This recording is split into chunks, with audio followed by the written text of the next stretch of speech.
ইদানিং চোখের সামনে এত আজব আজব ঘটনা ঘটতেছে যেটা কোনো আগা মাথায় খুঁজে পাই না। এই যে আমার এলাকার মধ্যে সন্ধ্যাবেলা রাস্তার পাশেই হচ্ছে একটা রান্নার ঘরে আগুন লেগে গেছে আচমকা। যাদের ঘরে আগুন লাগছে তারা সারাদিন নাকি বাসায়ও ছিল না, সকালে রান্না করছে, এছাড়া রান্নাঘরেও যায় নাই। সারাদিন এইভাবেই ছিল, হুট করে সন্ধ্যার পর আগুন লেগে গেছে। অবাস্তব বিষয়।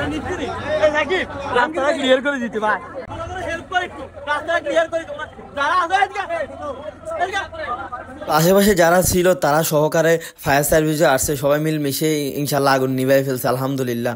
তবে রাস্তার মধ্যে বিশাল আকারে জ্যাম লেগে গেছে। এটা এলাকার ইয়াং যুব সমাজ মিলে জ্যামটা ছুটানোর চেষ্টা করলাম ইনশাল্লাহ।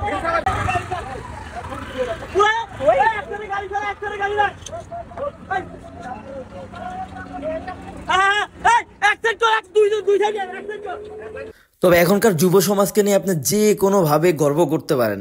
মানুষের বিপদ আপদ দেখলে নিজের সর্বোচ্চটা দিয়ে ধাবায় পড়বে। এটা আলহামদুলিল্লাহ আল্লাহর কাছে একটা বড় শুকরিয়া এই প্রজন্মের এই বিষয়টার জন্য। বিপদ আপদে নিজের সর্বোচ্চটা দিয়ে হলেও ধাবায় পড়বে। বুঝুক না বুঝুক মানুষের উপকার করতে চেষ্টা করবে আলহামদুলিল্লাহ। এই যুব সমাজের অন্য বিষয়গুলো যেমনই হোক, বাট এইভাবে মানুষের উপকার করার বিষয়গুলো 100তে 100 ফিউর আলহামদুলিল্লাহ।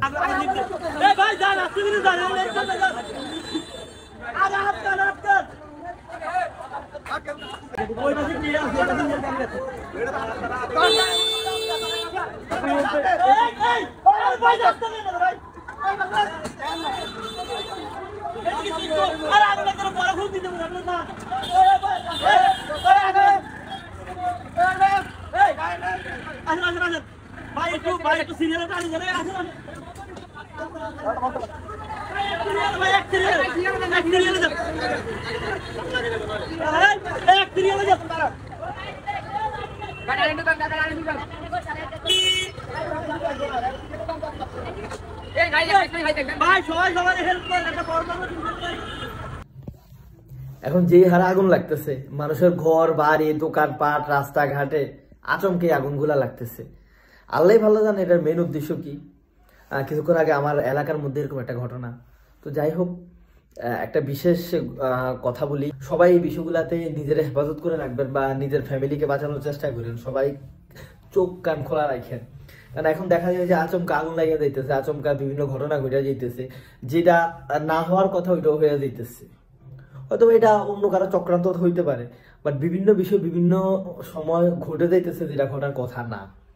তো সবাই সাবধানে থাকবেন, ভালো থাকবেন, সবাই হেফাজতে থাকার চেষ্টা করবেন, আর সবাই চোখ কান খোলা রেখে চলাফেরা করবেন।